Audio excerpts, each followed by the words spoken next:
Here's a live look from SpaceX Boca Chica. They had 2 rockets out there on the pad this morning. Tonight, only Starship 10 remains. The SpaceX team aiming to launch SN10 sometime this month. The announcement came during today's test launch of SN9. The 6.5-minute flight attracting a lot of visitors to the island and Port Isabel. It also attracted the attention of the FAA. Channel 5's Christian von Preissing has more on the investigation launched tonight. The FAA announced this evening that the SN9 investigation has started. They say they want to get to the root cause of what went wrong. For SpaceX, this is likely to be a successful outcome in terms of they can understand what happened and improve upon their design. We learned a little bit more about the back and forth between the FAA and SpaceX that delayed launches last week.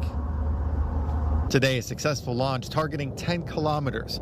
The makers of the SN9 Starship prototype hoping to improve upon the previous designs with this important attempt. I thought it looked like it flew pretty well. Professor Tevye Creighton, director of UTRGV's Stargate program, witnessing what will be considered history. Seeing the second historic launch that we've had here locally, what are your initial impressions? It's always going to be a learning curve when you're developing new technology.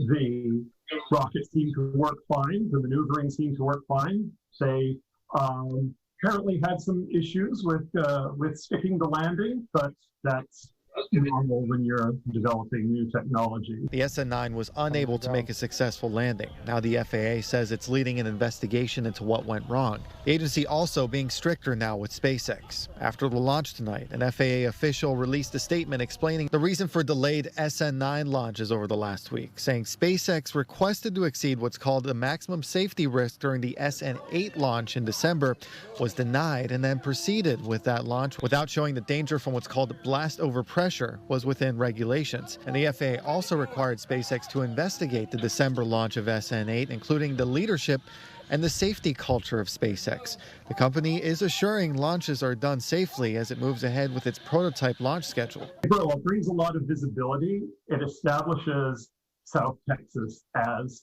a major place for space technology development. Did you expect to see this much momentum so soon? I'm not too surprised. I'm pleased to see that it's moving this fast. I think it could have gone a lot slower. Now the SN10 is already on the pad. We expect SpaceX wants to test that rocket soon with the hopes of a successful landing. I'm hoping that they'll stick a landing. No, seriously, I mean, they're just making good progress. They've been making good progress so far. I guess the next thing is to see that their next test is an improvement on the current one. Christian von Preissing.